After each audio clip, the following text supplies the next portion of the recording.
Donc nous avons terminé le salon Zen qui se termine aujourd'hui, donc effectivement. J'ai eu des échanges avec un certain nombre de coachs qui m'ont confirmé, qui m'ont édifié, si on peut dire. Véritablement, il y a là un très gros problème. Tout n'a pas été enregistré, j'ai eu pas mal d'entretiens hors caméra, mais qui n'étaient pas moins significatifs. D'ailleurs, peut-être plus sincères, précisément parce qu'ils étaient hors caméra. À savoir que quand je vois un coach proposer, euh, j'aurais pu d'ailleurs filmer les, les prospectus les uns et des autres, ça aurait été assez amusant, quand on nous parle du futur, construire son futur, etc. Il y a quelques, d'ailleurs, en vérité, il y a quelques documents qui sont reproduits là-dedans, dans leur guide du visiteur, mais il y avait vraiment des expressions extraordinaires.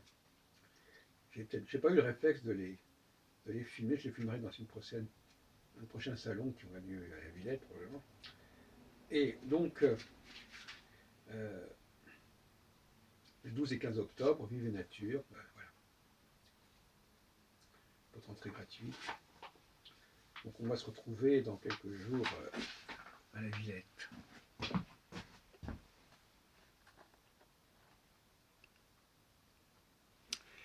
Et donc, quelles sont les réflexions? Une réflexion, c'est quand on prétend préparer les gens à leur avenir, il faut quand même avoir une certaine connaissance de la réalité du temps. Et ça n'est pas le cas. Et il est scandaleux qu'il n'y ait pas de stand ouvert à l'astrologie, et surtout de conférences sur l'astrologie, dans ce salon zen, parce que l'astrologie, elle nous parle du temps. Elle nous parle d'une façon d'appréhender le temps, de connaître le temps. Le temps individuel, mais aussi le temps collectif. Et tous ces coachs qui nous parlent d'aider les gens à construire leur futur, ce sont des charlatans d'une certaine manière. Parce qu'ils n'ont aucune connaissance du temps, ils sont dans une approche empirique. Les gens, voilà, ils fixent leur date, ils se projettent dans le futur, et le coach prétend aider ces personnes à se projeter. En réalité, il ne fait que les écouter, ses clients. Il ne fait qu'écouter les clients. Vous voulez ceci, eh ben on va faire comme ça. Vous voulez arriver à ce résultat, eh ben on va faire comme ça. Vous voulez que ça se passe dans tant de temps, eh ben on va faire comme ça. Et finalement, il ne dispose pas d'informations réelles sur le temps, sur les structures du temps, sur les périodes, sur les phases, sur les stades. Tout ça est extrêmement vague et il se réfugie dans une sorte d'individualisme en disant mais voilà, ben les gens, voilà, on flatte l'ego des personnes, ben vous êtes bien assez grand, c'est vous qui décidez comment les choses doivent se faire, quand elles doivent se faire. Donc finalement, le coach est une sorte d'avocat qui épouse les positions de ses clients, mais en miroir. Il n'a rien à leur apporter en fin de compte. Il ne fait que rentrer dans leur jeu et il ne leur apporte aucune information sur le temps, alors qu'il prétend les aider à se projeter dans l'avenir. Je trouve ça inadmissible, je le dis très clairement. Et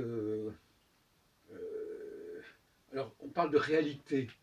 Ah oui, mais justement, toute la question est de savoir. Alors, les gens disent ah oui, on est à la réalité. Mais justement, oui, mais justement, la réalité, c'est aussi connaître le temps. La réalité, c'est aussi connaître la structure du temps, la structure des périodes, des phases, des cycles. On ne me parlez pas de réalité quand vous n'avez aucune connaissance de cette domination. Alors moi, je le disais tout à l'heure à une dame, dont je tairai le nom, d'ailleurs je ne m'en souviens pas, j'ai pris sa carte de visite, je disais que finalement, la conception qu'elle a du temps, c'est une conception révolue, obsolète. Qu'aujourd'hui, il y a des recherches sur le temps. Évidemment, je pensais à mes propres recherches, et ces recherches ne sont pas encore tellement connues. Mais d'une manière générale, il y a un vivier de recherche au niveau de l'astrologie. Hein, il faut séparer le bon grain de l'ivraie, certainement. Et cette façon de dire, ben non, on ne va pas s'intéresser à tout ça, c'est de la pseudo-science, c'est pas sérieux, restons-en tranquilles. Voilà. Ça fait penser un peu aux juristes. Tu vois, parce qu'évidemment, il y a une dimension juridique dans le coaching. Parce que c'est un contrat. Et un contrat, c'est juridique. On fixe des dates, on fixe des échéances. Voilà, bah, c'est pareil. Donc finalement, on est dans le domaine juridique. Et le domaine juridique a toujours été en dialectique avec la démarche scientifique. Il est une sorte de copie, de mimétique, d'imitation de la réalité des lois scientifiques. Donc on flatte les gens en disant, mais voilà, au nom d'une certaine humanisme, d'un certain existentialisme, on leur dit, voilà, ben, vous n'avez qu'à construire votre vie comme vous l'entendez.